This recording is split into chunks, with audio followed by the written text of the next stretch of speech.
Hi, everyone. This is Rachel Lee Lasik with the Lasik Group of Pyatt Sotheby's International Realty, and I'm here with my team members, Christian Musaraka, Jenny Leonard, and we have a special guest today, and who's not only just a guest, but a very, very dear friend of mine, Rosa Colucci. Rosa is the PPG Paints Color consultant for the Pittsburgh market. Hi, Rosa. Hey, how are you all today? We're Hey, surviving. Rosa. I'm glad to be able to join you on this Zoom meeting. It's been a real godsend to be able to have this technology in this day and age. It's great. And it's great to see you. Thank you. You too. Rosa, tell us a little bit about what you do with PPG Paints. So about 4 years ago, PPG pursued me. I was a full-time writer for the Post-Gazette, and my area of focus was features. So I write a lot of real estate, and I also took care of what was going on in the paint industry. I was one of the lead writers in the United States covering paint, color, and design for a major newspaper, and they approached me and asked me to come and work for them. So my job here in the Pittsburgh market really is really interesting. I do color consultations for residential, commercial, nonprofit, and also I do a lot of marketing initiatives. So wherever you see our PPG banner, a lot of the times I am behind that. And it's been really exciting. So I've done some amazing nonprofit spaces. And so I think that's what we're going to be talking about today. Absolutely. And speaking of nonprofit, now's the time of giving, but, I know that PPG does quite a lot. As a matter of fact, they just donated how many masks for the COVID-19? Our company donated 80,000 masks to 5 different cities where we have plants operating, and we donated a significant portion of those to AHN and UPMC for all the health workers that are working here in our Pittsburgh regional area. Well, that's amazing, and congrats to PPG Paints and all of everybody's efforts that are out there helping others. Now, I think the one thing that we really want to talk about is you had a really unique opportunity to work with the Woodlands. You want to tell us a little bit more about the Woodlands and how you got the opportunity? So the Woodlands is a very special place. It was a camp that was founded in 1998 for physically disabled children who, because of their disabilities, were unable to enjoy a normal camp experience. At that time, it was mostly physical disabilities. So the camp, where you would think of campers being able to run freely and do the kinds of things you would do as a Girl Scout or a Boy Scout, if you're in a wheelchair, you would not have that ability. But the Woodlands is just amazing because they have wheelchair paths everywhere, and they have camp counselors that can help them. So these kids even have the opportunity to ride on zip lines. One of the interesting things that has happened since the camp was opened in 1998 is the physically disabled children have also grown into about half of their attendees are both children and teenagers and now adults that have autism. So this has really expanded the type of services that they are offering, because people that are suffering with autism, kids with autism grow up to be adults with autism. So this gives them an opportunity to be outside and be in a safe environment and really enjoy something that they would not be able to enjoy anywhere else in the world. It's located in Wexford, and it's a wonderful, wonderful nonprofit. And I had a chance to really help them with some color. That's amazing. So tell us a little bit about what type of the research that was involved in order for you to make sure the correct colors were proposed and obviously painted on the walls. So they have 6 indoor cabins for the attendees. So when they come for camp, they actually stay overnight for a week.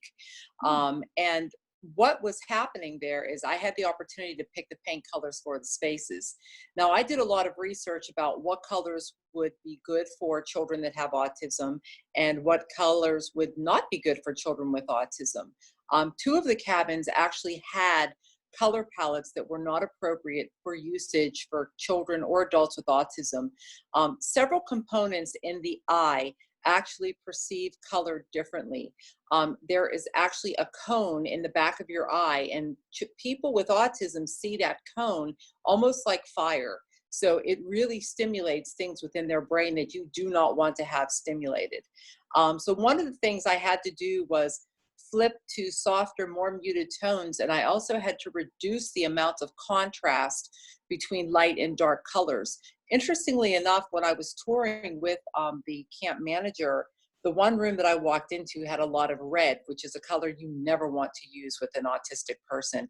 And I said, well, how are things going in this cabin? She said, oh, we have so many problems in this cabin. I said, I can see why. The kids aren't sleeping because they're seeing that color when they come in at night and it's stimulating them. So we changed all of those colors and it turned into an amazing project. So Rosa, based on the information that you just provided, knowing that color affects the moods and activities of those kids, did you choose colors based on the function of particular rooms as well? So, you know, we have daytime functions versus evening functions. Rooms are used for different purposes. Was that part of your decision making? It was part of the decision making. We had not only the camp dormitories, which slept 10 in each cabin, but we also had hallways, a swim area, and then we also had like door trim. Now, the way that the cabins are sorted out, as you walk into the room to the right, there is a space for the camp counselor. So in each of those cabins, the camp counselor had the same color. Sometimes the kids would be moved from one cabin to the other, depending if they were there for 1 or 2 weeks. I wanted the attendees to always recognize that a particular blue was the blue where the camp counselor would be sleeping. So even if they were nonverbal and unable to ask for someone, they knew that if they went towards that color, somebody of authority would be there to be able to assist them. One of the other things that I did is they have like little drawers and basically little cupboards, like cabinets, to store their clothing. There was a lot of high contrast, and you know, we don't think about it, but when you're going down to go to sleep and you see all that contrast, for someone that has that disability, it stimulates their brain more. So we wanted to just tone a lot of those colors down. The third function that I thought a lot about, every paint color has a light reflectance value, and that tells you how much light bounces off the paint color back into the room.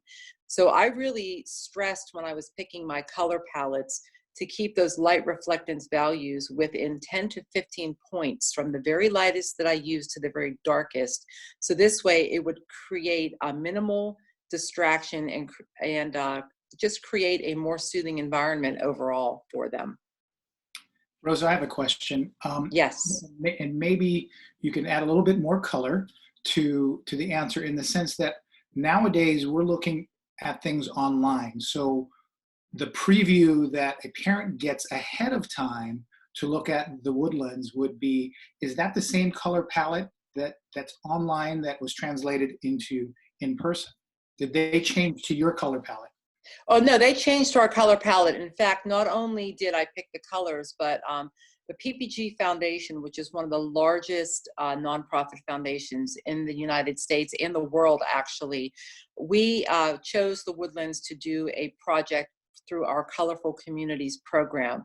So our CEO, Mike McGarry, along with several of our Pittsburgh leadership and a number of our employees, we had over 35 employees descend upon the Woodlands and gave 2 work days, which is hundreds of man hours, and actually painted these spaces out. One of my account development managers, my colleague, he coordinated all the product to arrive on site. So we not only brought the color in there, but we brought the product and actually made the transformation for this really, really unique nonprofit. As far as taking a step further, because, you know, a lot of people do talk to me about color, and right now with what we're dealing with in the world with this COVID issue, I've been doing online consultations. I do have the ability to mail paint swatches to my customers. So if you see a color you like online, or you want to paint your child's bedroom a color, you can talk to me and I can actually mail you the swatch after we have an online consultation, and you can see how that will work in your home. That's awesome. Thank you. And I want to thank Rosa. I'm sorry, go ahead, Christian. Thank you very much, Rosa. And I want to thank Rosa because Rosa does work a lot with clients of ours from the LASIK group and does do color consultations after a client has purchased the property. So for anyone that is interested in speaking with Rosa, please feel free to reach out to any of us at the LASIK group. We will have Rosa's contact information for you posted along with this video on Delivered, which is our weekly newsletter that we're bringing to you during this time to keep you informed, but also to let you know that there are people out there that are very genuine and authentic, that not only appreciate what they do for the community, but they want to help others. And Rosa's a really great person to talk to when it comes to the psychology of color and what brings to your mind, so you can make a better decision, or even when you wake up every morning, wake up feeling better by looking at that color around you so that you have a great day. So speaking of which, any other questions, guys? No, that was very informative, Rosa, and congratulations for being able to help out that organization. Yeah, thank you so much, Rosa. We really appreciate it and look forward to learning more. All right, and we'll see you all very soon in person. Yes. Take care out there, guys, and have a great day. Thank you.